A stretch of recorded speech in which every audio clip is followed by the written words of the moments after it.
오늘은 모든 사람들이 이 땅에서 살고 또 마지막에 맞이하게 될 오직 두 가지의 결론에 대해서 여러분들과 함께 생각을 해보고자 합니다.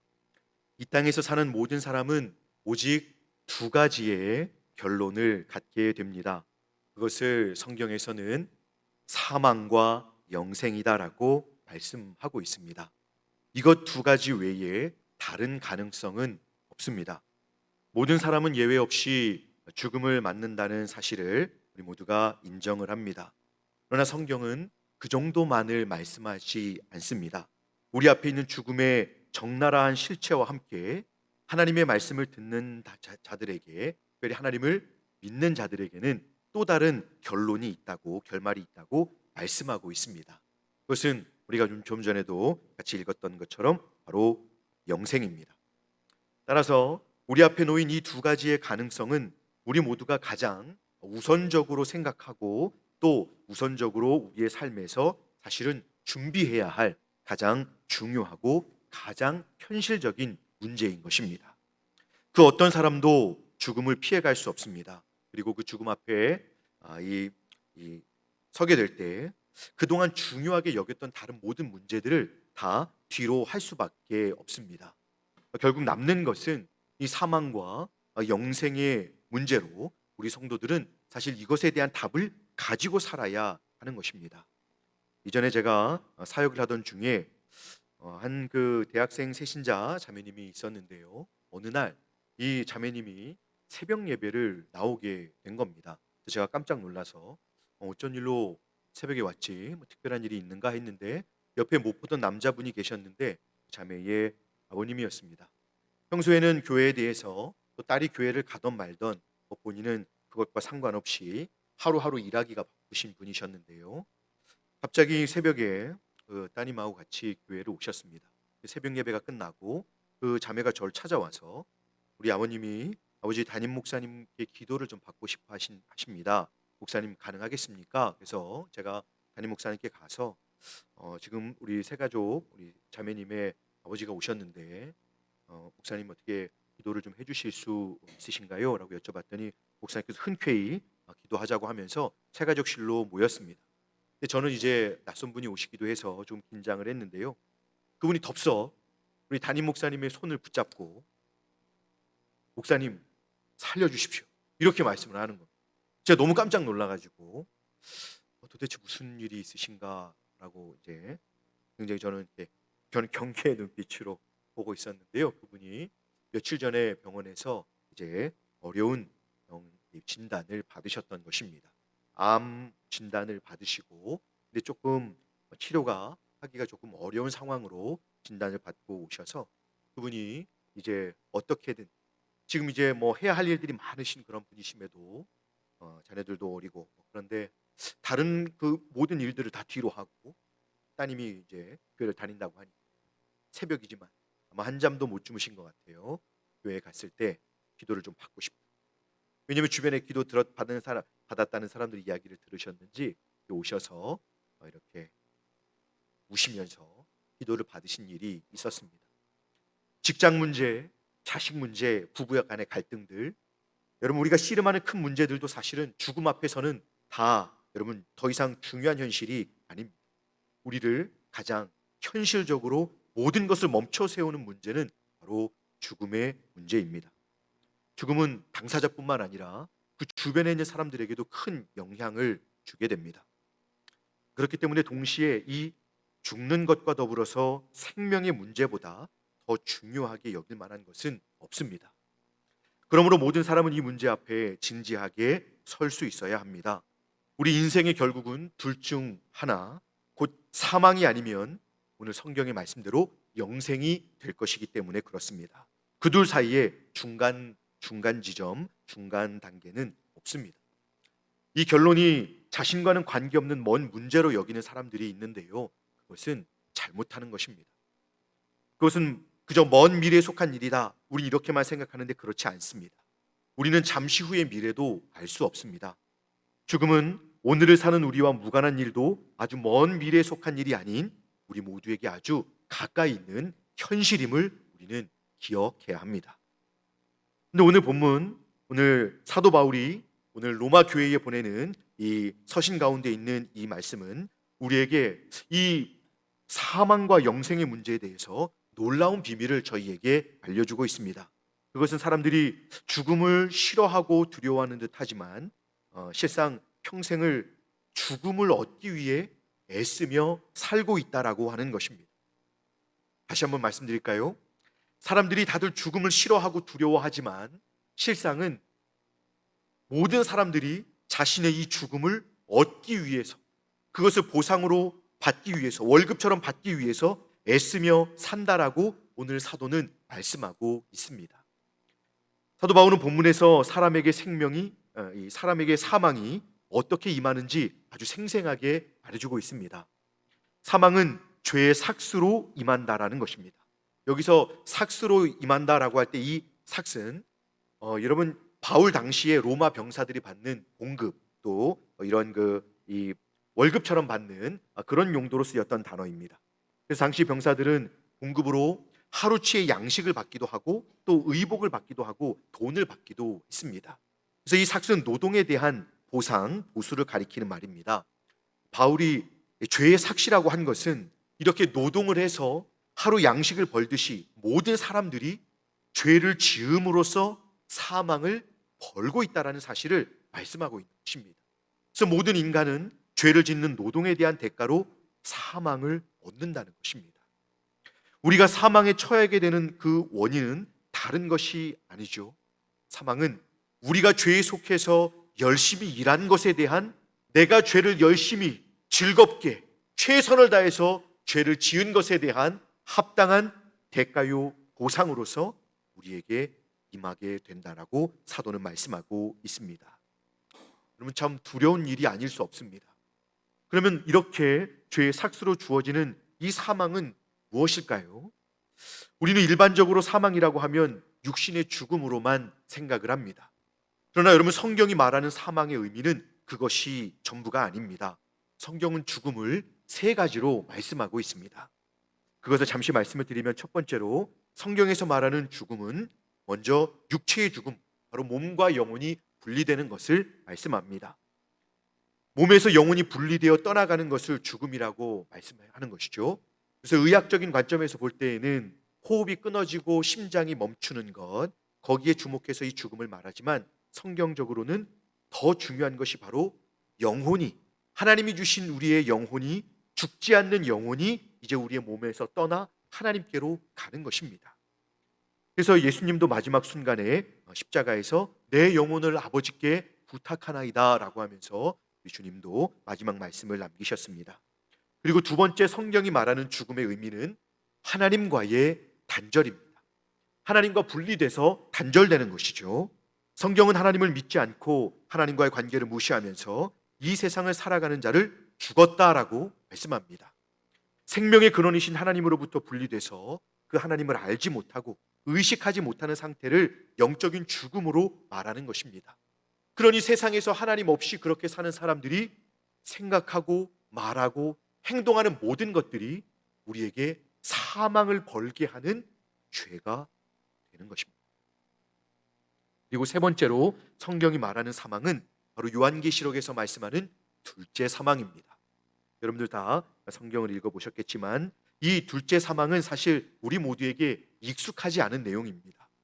근데 여러분, 성경이 분명히 밝히고 있는 내용인데요, 예수님을 믿지 않고 하나님의 뜻을 거스른 모든 인간이 영원히 처하게 될 최후의 사망의 상태를 말하는 것입니다. 즉 최후의 심판을 받고 나서 하나님과 영원히 완전하게 분리돼서 단절된 상태로 영원한 사망에 처하게 되는데요, 거기서는 형벌을 영원토록 받는 그런 지옥의 형벌을 말씀하는 것입니다.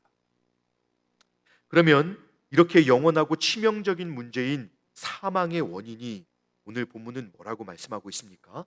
이 사망을 가져오는 원인은 우리가 평소에 너무나 일상적으로 생각하고 있는 이 죄다라고 사도는 말씀하고 있습니다. 그럼 이 죄의 의미는 뭘까요? 여러분, 이 죄는 사람들끼리 합의된 어떤 사회적인 법률과 어떤 도덕적인 법칙들을 어겨서 타인에게 피해를 끼치는 것만을 말하는 것이 아닙니다. 이전에 제가 섬기던 그런 청년부에 어떤 한 형제님이 공무원 준비를 한다고 하면서 같이 이렇게 모임에 참여를 했었는데요. 형제님이 교도관이 되었습니다. 그래서 이제 근무를 시작하게 되었는데 어느 순간부터 예배를 나오지 않는 겁니다. 알고 봤더니 그 형제님은 자기가 죄를 범한 사람들을 관리하고 있는데 교회를 오면 자기가 볼 때는 죄가 하나도 없는 우리 청년들이, 우리 뭐 누나들도 그렇고 형들도 그렇고 동생들도 다 자기가 죄인이라고 하면서 울고 회개한다고 하고 가슴 아파한다고 하고 이러니 너무 큰 충돌이 자기 안에 생긴 것입니다. 자기는 그 죄인들을 데리고 있는데 자기는 죄인이 아닌 사람으로 죄인들을 데리고 있는데 교회를 오면 자기 보고 죄인이라고 하니까 너무 혼란스러웠던 것입니다. 그래서 이제 그때 그런 혼란이 있고 나서 저희들과 함께 하지 못하게 되었는데요. 죄는 무엇보다 하나님의 뜻에 불순종하는 것을 말씀합니다. 세례문답에 보면 하나님의 율법, 곧 말씀을 고의적으로 어기는 것이나 순종함에 있어서 부족한 것을 죄라고 말씀합니다. 우리는 사회법상 남에게 해를 가한 것은 말할 것도 없고 우리의 언행과 우리의 그 보이지 않는 우리의 깊은 내면에 이 우리만의 세계가 있는 것이죠. 그곳에 하나님을 알지 못하고 또 그분의 뜻을 따르지 않고 살아가는 모든 생각, 행동, 또 그런 모든 마음들이 다 죄가 되는 것입니다. 그래서 우리는 모두 태어나면서부터 하나님의 뜻에는 무관심하고 그저 자기 본성대로 욕심대로 살아가고자 합니다. 이것은 부인할 수가 없는 사실입니다. 그래서 남들보다 비교적 착하게 살며 선행도 많이 하고 또 타인에게 피해를 주지 않은 분들이 있다고 해도 사실 그분들이 죄가 없다고 할 수는 없는 것입니다.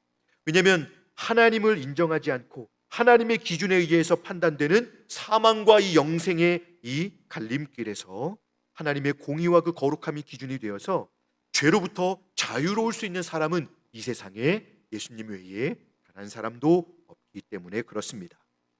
이처럼 하나님을 거스른 부패한 본성을 타고난 모든 인류는 예외 없이 사망이라는 이 삭슬, 이 보상을 얻기에 충분한 죄인들입니다.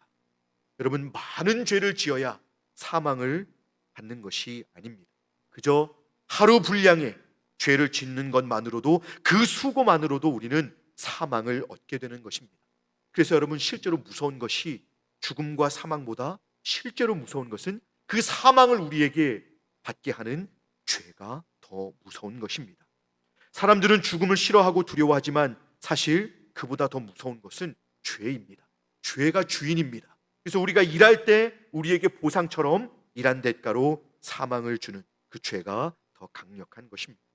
성경의 이 가르침을 거부할 수는 있습니다만은 어떤 사람도 스스로 사망의 문제, 자기의 죽음의 문제, 영원한 둘째 사망의 문제를 해결할 수는 없습니다. 누구도 지금까지도 해결하지 못했습니다. 사망은 창세기의 말씀대로 반드시 모든 죄인들에게 임하게 되는 것입니다. 네가 먹는 날에는 반드시 죽으리라, 이렇게 말씀하신 그 내용이 그대로 임하게 되는 것이죠. 이렇게 볼 때 우리는 얼마나 죽음과 가까운 자들입니까? 죽음은 생각지 못하게 갑작스럽게 거부할 수 없도록 우리를 찾아옵니다. 아주 거침없이 저와 여러분들의 일상을 뚫고 우리에게 찾아옵니다. 이렇게 우리가 사망을 피할 수 없는 것은 사실 우리가 주님 안에 있지 못할 때, 또 주님 안에 있으면서 우리가 짓는 바로 그 죄 때문에 이 사망은 우리에게 찾아오는 것입니다. 죄는 육체적인 죽음뿐만 아니라 세 가지 사망을 모두 가지고 오는 것입니다. 그러므로 우리는 죽음을 두려워하는 만큼 죄도 두려워해야 하는 것입니다.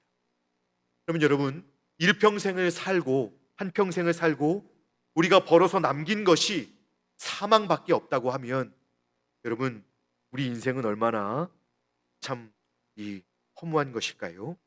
물론 우리가 많은 지적인 업적, 또 많은 돈을 남기기도 하고 좋은 친구, 또 우리 좋은 가족들, 남편, 아내, 자식들을 남길 수 있습니다만은 여러분, 그러한 것들이 우리들의 영원한 보상, 영원한 삭시 될 수는 없습니다. 여러분, 그럴 수 없다는 것 다 알고 계시죠? 결국 얻는 것이 이 절망스러운 사망밖에 없는 것이 바로 우리의 진짜 모습입니다. 자, 여러분, 오늘 성경은 이렇게 절망스러운 우리의 모습만을 말씀하지 않고 여러분 우리에게 더 중요한 내용이 남아있다라고 바울 사도는 우리에게 말씀하고 있습니다. 지금까지의 이 말씀드린 사망이 우리의 삶의 전부가 아닌 것입니다. 우리에게 더 중요한 죽음 이외에 또 다른 가능성이 있음을 성경은 분명히 말씀하고 있습니다. 그것은 바로 영원한 생명, 곧 영생입니다. 이것은 스스로 사망의 길을 피해갈 수 없고 사망밖에 얻을 것이 없는 죄 있는 우리들에게, 죄 있는 모든 자들에게 가장 기쁜 소식, 가장 참 행복한 복음이 되는 것입니다.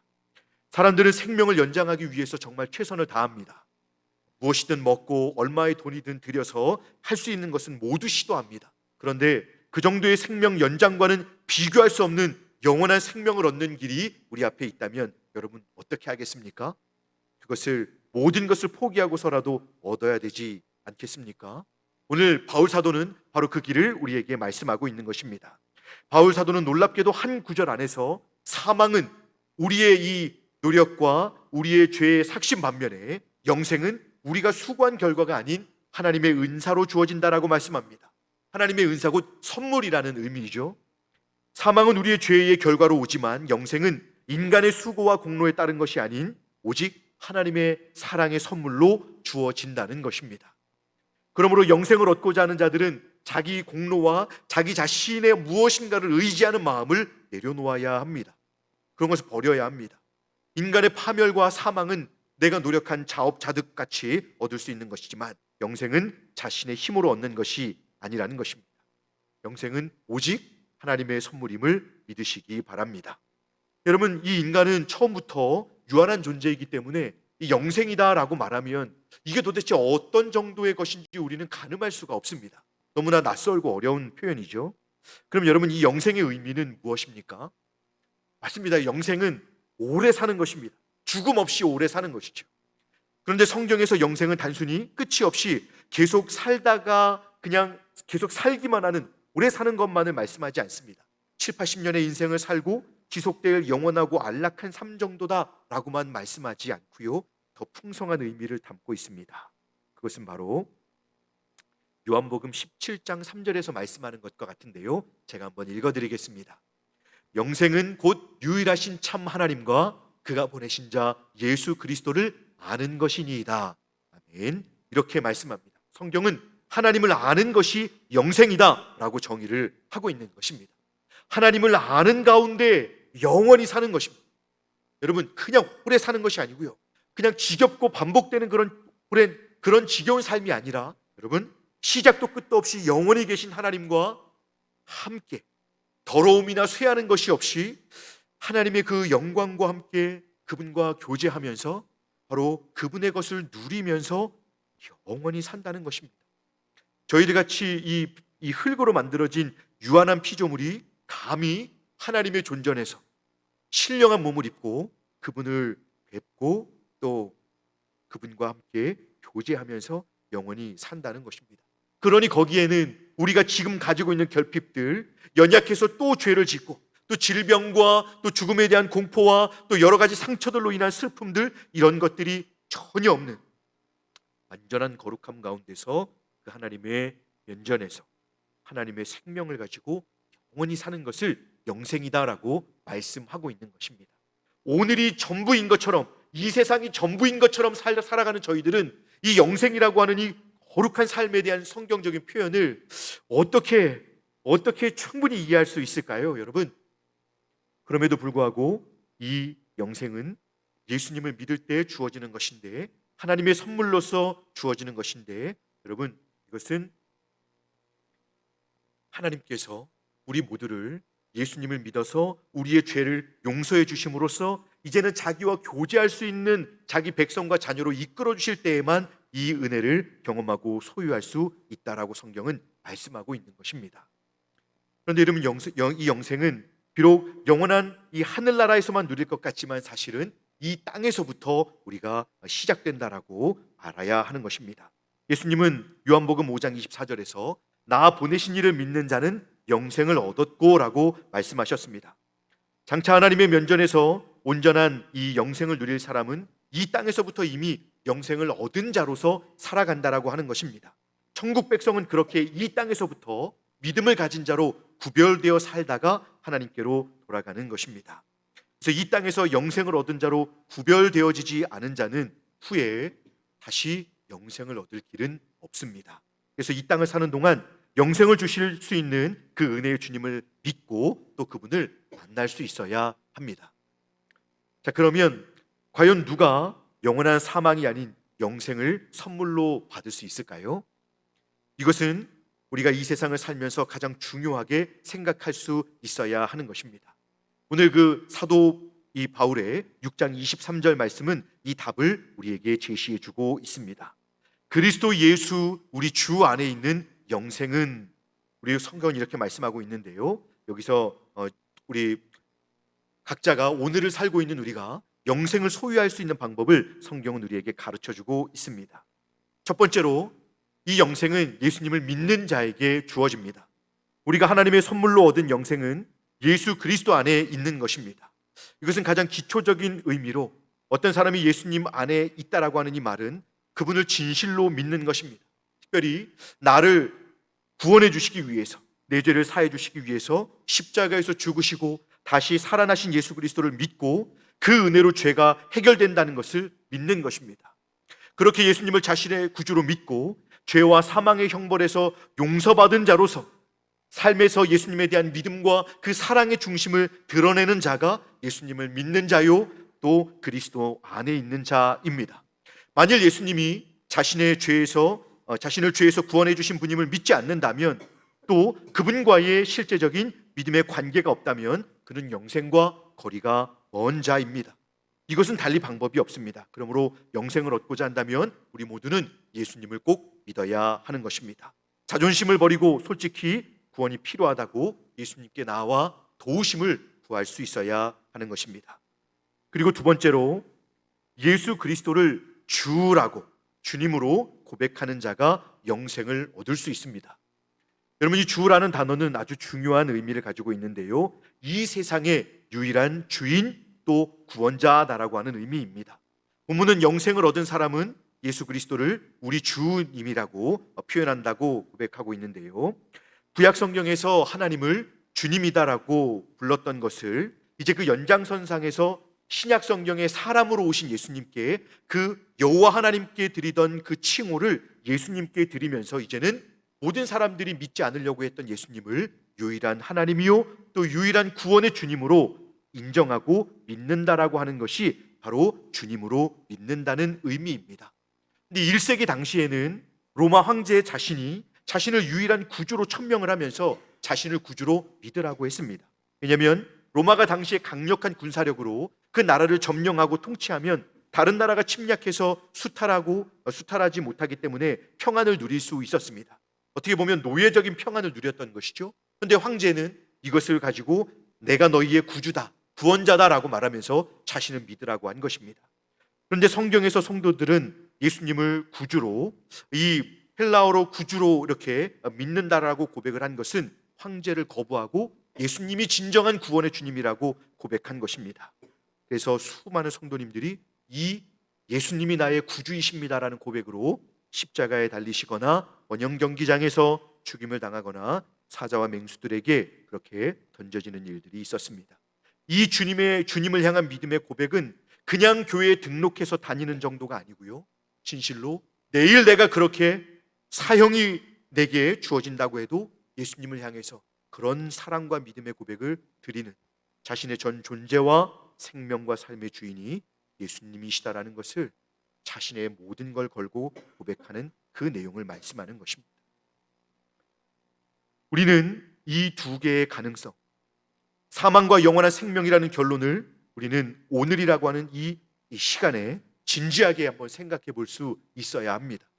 우리 자신들이 의지해 온 우리만의 개인적인 그런 어떤 이 신념들, 또 경험들, 또 여러 조건들, 그 모든 것들에 대해서 우리는 자부심을 가지고 우리는 자랑할 수도 있고 거기에 만족하며 살 수 있습니다. 하지만 이제는 그 모든 것들을 내려놓고 사망을 삭스로 주는 죄로부터 나를 구원해 주시기 위해서 십자가에서 죽으신 예수 그리스도를 겸손히 믿고 의지할 수 있어야 합니다. 또 예수님을 나의 주님으로 믿고 우리 1세기 성도님들과 같이 충성스럽게 그분을 믿고 섬길 수 있어야 합니다. 주님만이 나의 전부요, 나의 주인님이신 것을 고백하면서 우리에게 허락된 이 생명의 길, 영생의 길을 진실하게 걸어가는 저희 모두가 될 수 있기를 간절히 소망합니다. 말씀을 맺겠습니다.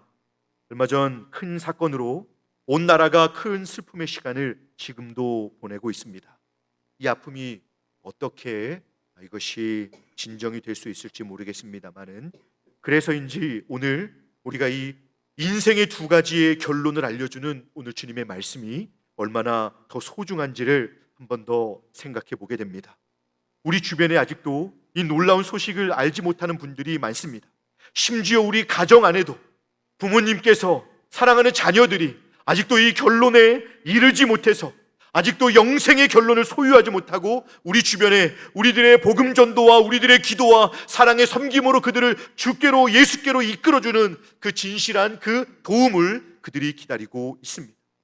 그래서 이번에 너무 감사하게도 저희는 태신자를 작정하게 되었습니다. 바라기는 이 놀라운 소식을 저희들이 사랑하는 이들에게 잘 전해주어서 많은 잃어버린 영혼들이 예수님께로 나와서 구원을 받게 되기를 간절히 소망합니다.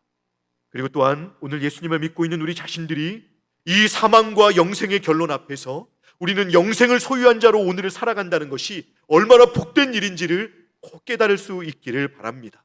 여러분, 예수를 믿고 오늘을 산다는 것은 너무 복되고 감사한 일임을 믿으시기 바랍니다.